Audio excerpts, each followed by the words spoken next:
Hey guys, welcome back. This is Amir Sheikh.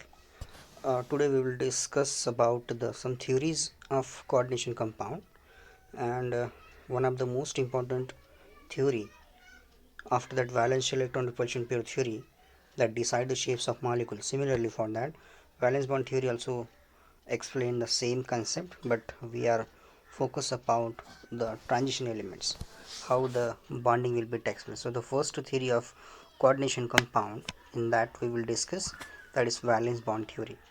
What are the highlights of this theory now? So this theory is firstly coined by the Linus Pauling. Okay, this theory is named by what? Linus Pauling.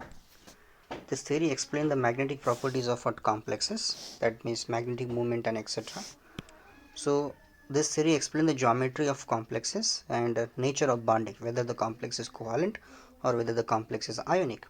So these are the some highlights of coordination theory. First, that is valence bond theory. This theory is explained by Linus Pauling. They explain the magnetism, that is paramagnetic, diamagnetic or etc. Geometries of the complexes, like whether the complexes belong to tetrahedral, squaplanar, octahedral, inner or outer, and last important what? Nature of bonding in complexes. Okay, so as per the periodic table, all of you know about that. A D block elements are classified in three distinct series. One is called 3D, 4D, 5D, and 6D is incomplete. So 3D transition series is starting from scandium to titanium, then 4D, and then 5D. So for 3D, the valence electrons are present in d orbital, 3D orbital, while for 4D, again valence electrons are present in fourth 4D orbital, and for 5D in a 5D. So this is actually the presentation of a d orbitals. So there are 5 degenerate d orbitals are there, specially named as a dxy, xz, yz, x square minus y square, and lastly what? Z square. So in the d orbital there are total 5 different orbitals are there, and they are named as what? xy, yz, xz, and the second one is a x square minus y square and z square. So according to that valence bond theory, metals have the appropriate vacant orbitals. So if the metal have appropriate orbital, that means it have ability to accept the electron pair from donor species. And here the picture is showing that metal having vacant orbital, while the ligand is a donor species which have the filled orbital or the pair of electron. So the transfer of pair of electron from your ligand to metal will be takes place here, and such type of the bond is called as coordinate covalent bond. So metal have the vacant orbital, ligand have filled orbital, they will participate, there is overlapping is takes place between the filled and vacant orbital, and it is just like a Lewis acid base concept. So ligand is act as a Lewis base, while metal is act as a Lewis acid. So both will be combined, both will be form a perfect covalent bond, coordinate covalent bond. Okay, and the nature of bond is a perfect coordinate covalent bond according to valence bond theories. And this type of what the flow of electron will be seen in this picture. So here ligand will transport the pair of electron toward the metal. So likewise there is a formation of covalent bond is takes place, coordinate covalent bond. Now according to the valence bond theory, metal have appropriate number of vacant orbital, and same number of ligands are attached or coordinated with the metal ion, and there is a formation of a complex. So complex consists of 2 ligands, 3 ligands, 4 ligands, 5, 6, that will decide the coordination number, that will decide the geometry of the complexes. Okay, if in case of a 3D orbital, if it is ligands and metal participate with the inner d orbital, then it is called as a inner orbital complex. If it is participate with the outer orbital, then it is called as a outer orbital complex, and they will decide the nature of the complexes. Okay, so what is that magnetic moment? How this valence bond theory is helpful to decide the magnetic moment of what any complexes or magnetism of complexes? So magnetic moment of at any complex can be find out with the help of the formula. that is with the help of Bohr magneton. So magnetic moment mu is equal to under root of n into n plus 2 Bohr magneton. What is that n now? Where n is the number of unpaired electron in that complex. If any complex having unpaired electron, that complex is said to be the paramagnetic. If all the electrons are paired, then it's called the diamagnetic. Okay, so based on that, these are the some highlights and some specification about valence bond theory. Now we will proceed for the most important postulates one can say for valence bond theory. Metal have appropriate number of vacant orbitals. Okay, that means for acceptance of electron from ligand. Ligands are donate a pair of electrons. There is a perfect overlapping spectrum between this metal orbital and ligand orbital and formation of an coordinate covalent bond. So whatever number of ligands are coordinated with the metal, and that will decide the geometry because it's called the coordination number. So number of ligands are coordinated which decide the geometry of the complex. Example, if coordination number 4 is there, coordination number 4 means having sp3 hybridization, or complex number 4 also having a dsp2 hybridization, that is square plane or tetrahedral, sp3 or dsp2. For coordination number 6, that is octahedral complex will be formed, and the geometry in the d2 sp3 or sp3 d2. So these are the two possible hybridizations are possible for coordination number 6. Okay, let's see the chart that will explain how your complexes will form and what type of the orbitals which are participated in this system. Now we will see this table first of all. If we have coordination number 2, then geometry of the complex must be a linear, and hybridization of the complex is called as a sp hybridized. And you know that participated orbitals are 4s 4px. Okay, and if you see the picture of this one, you will see that L M L, they are in a linear fashion. All the metal ligands are in a linear, so the angle should be 180. Now we'll see the sp2 hybridization, that is if coordination number is 3 or the 3 ligands are coordinated with the metal ion, then the geometry of the complex is a trigonal planar. Hybridization is sp2, and participated orbitals are 4s 4px and 4py, 2p orbital and 1s orbital. And secondly, what we have see the diagram of that trigonal planar molecule, that is metal, and 3 ligands are separated by 120 angle. Okay, let's see the for 4 coordination number. For 4 coordination number, what here, this is a coordination number 4, and 4 coordination number having sp3 hybridization as well as sp2d and dsp2. So these are the 3 different types of hybridization will be possible for tetrahedral molecule. And you know that for sp3 hybridization, so participation of orbitals are 4s 4px 4py 4pz. Okay, and the geometry is called as tetrahedral and the angle is 109.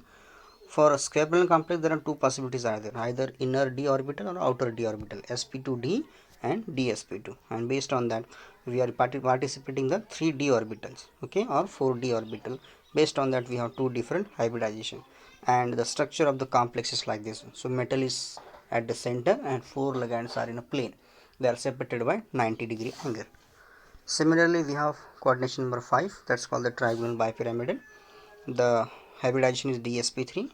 In case of trigonal bipyramidal, or we can say called as a, if coordination number 5 are there, so two possibilities are there. One is a dsp3 trigonal bipyramidal and dsp3 square pyramidal. So now look at this difference now. In trigonal bipyramidal, there is a participation of 3d orbital as a z square, while in case of dsp3, that is square pyramidal, we are participating with the x square minus y square. And here are the two different structures for trigonal bipyramidal and trigonal bipyramidal. Okay, so square pyramidal and trigonal bipyramidal, these are the two different geometries of this complexes. Let's see for the another complex which having 6 coordination number, that is octahedral complex. And for octahedral complex, there are two possibilities are there. One is sp3d2 and d2sp3. For sp3d2, so outer d orbitals are used, basically called as from 4 dx square minus y square and z square, while in d2sp3, so the orbitals are used from the 3d orbital, that is 3dx square minus y square and z square. And you can see the picture of what octahedral complex. So this is actually what the flow chart, or this is actually the table from which we can consider there are all different types of hybridization, along with that is the structure. So coordination number, geometry, hybridization, which orbitals are get participated, and lastly the structure. Okay, and here is the table that will explain you how many orbitals and how orbitals are participated, what type of the structure will be there, what type of the geometry will be there. Okay, this is actually what the table, which is also the outcome of this uh, valence bond theory. Now what actually happen when any ligands are interacted with the metal? You know that metal have the appropriate vacant orbitals. Suppose for example metal having three different vacant orbitals, that means three ligands will be participated. And you know that in this both the cases we will see that metal having vacant d orbital, ligands having filled d orbital, so both will participated. Okay, if both will participated, so there is a perfect coordination covalent bond will be developed. Okay, or coordinate covalent bond will be formed, and likewise you will see that. So now in this case, so metals are having d orbital while ligands are having p orbital. So this is a DP type of mixing will be takes place, because ligands generally are oxygen donor, nitrogen donor, okay, sulfur, halogen. So basically what they having s or p orbital. So there is a DP mixing is takes place now. Okay, so now we will first see the what actual 3D series, and in that 3D series we will know that. So electronic configuration is starting from what scandium to what the zinc. So from 3D series we have scandium first, then titanium, vanadium, chromium, manganese, iron, cobalt, nickel, copper, and lastly what the zinc. In all the cases what the all the cases the electronic configuration is what 3D 1 to 10 and 4s2. Exception is what chromium and copper. In chromium and copper the electronic configuration is 3D 5 4s1 and 3D 10 4s1 respectively. So next series is our 4D series, which is starting from what yttrium to what cadmium, and the fourth series that is called what 5D transition series, that is called as a first is 3D series, that is scandium to zinc. 4D series is yttrium to cadmium, and 5D series is lanthanum to mercury. In all the cases the hybridization is what 3D 1 to 10, okay, and S2 is common, but exceptional cases are what for copper, chromium, etc. Okay, this is about the electronic configurations of coordination compounds. Okay, we'll see first one. Now what about this ligand? Now you know that ligands are classified in two distinct. One is a strong field ligand, second is a weak field ligand. What are the strong field ligands? The ligands which are strongly interacted with the metal ion, and the bonding will be very strong. So in that case they can't obey the Hund's rule, while for weak field ligand they obey what the Hund's rule. So as I mentioned the table, or as I mentioned the what some box here, carbon, nitrogen, oxygen and halogen. Carbon donor ligands are generally what more attractive power toward the metal ion. Then nitrogen, then oxygen and one halogen. So in the spectrochemical series you will see the next chapter of that is the crystal field theory. You will see that carbon donor ligands are strong field, or they interact with the metal ion very strong. Then nitrogen, then oxygen and then what halogen. And based on that we have two different types of complexes are there, coordination number 4 and coordination number 6. For coordination number 4 the complexes are either square planar or either tetrahedral. Now generally if the metals are belong to 3D, then there are two possibilities are there, strong field and weak field. Okay, that is either square planar either tetrahedral. For 4D and 5D generally all the complexes of coordination number 4 are square planar. Why? Because of in that case what your ligands are just behave as a strong field nature, and in that in strong field all the electrons are paired, so must be square planar complexes there. So remember this point, for 3D only we have to first observe to ligand, if it is a strong field then belong to square planar. Okay, so must remember this point, if your ligand is strong field then it only the DsP2, that is square planar. Exception is given here, nickel tetracarbonylate, while If the ligand is weak field, then must be a tetrahedral complex. Okay, remember this point. Okay, so this is about some chart. And okay, so let's see the for coordination number 6. There are 3D, 4D, 5D series are there. Again, for 4D and 5D, all the complexes are that is belong to D2sp3, but for 3D, so there is a something is different. So here the chart that will mention you for this is for what the 3D orbital. Okay, this is for 3D orbital. From D1, D2, first find out the oxidation state, and if after the finding oxidation state, you will get the D1, D2, D3. This is the configuration. Okay, and later on classify the type of a ligand. If it is a strong field, then from D1 to D7 it is D2sp3. If it is a weak field ligand, then D2sp3 from D1 to D3. Okay. Okay, first look at the DN configuration. For DN configuration, if the ligand is strong field, then from D1 to D7 it is the D2sp3, while remaining D2, D8 to D10 these are sp3 D2. Similarly, for DN configuration is fine. After first DN configuration is fine. If the ligand is weak field, then D1 to D3 must be D2sp3, and remaining all the complexes of a weak field system, for example from D4 to D10, they are belong to sp3 D2. So simply here the chart is given: D1 to D7 D2sp3, D8 to D10 sp3 D2 for strong field system, and for weak field system D1 to D3 only D2sp3, while D4 to D10 it is a sp3 D2. So this is the actual summary of what octahedral complexes. Okay, now we will see some examples. So how can explain the structure and bonding in some complexes. So for coordination number 4, for coordination number 4, the first complex is NiCl4 2 negative ion. What we have to do now? First, our job is first find out the oxidation state. After finding the oxidation state, then find out the electronic configuration. Now here NiCl4 2 negative is then tetrachloronickelate 2 ion. So in this case, oxidation state of what nickel is +2. So neutral configuration of nickel is 3D8 4s2. For nickel +2, so it must be 3D8. Now Cl is a weak field ligand, so must be electrons are arranged according to Horn's rule. So here the orbital is mentioned 3D orbital. Okay, so first 3 are paired, then last 2 are unpaired. Now we have 4 vacant orbitals, 4s and 4p, right? These are the orbitals. Now 4Cl ion will donate the pair of electron to 4 orbitals and will form a sp3 hybridized complex. Structure of this NiCl4 2 negative is sp3 tetrahedral. And find out the magnetic moment. You know that magnetic moment can be easily find out with the help of what this mu is equal to under root of n into n plus 2 Bohr magneton. You know that there are 2 unpeltons are there, and here is the simply one can say under root of what we can put the number of electron 2 into 2 plus 2, so there will be under root 8 will be up here, and 8 under root 8 means 2.8 Bohr magneton.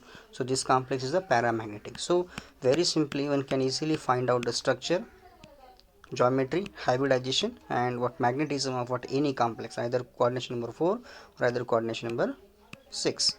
Now let's see the example of second NiCN4 2 negative ion, tetracyanonickelate 2.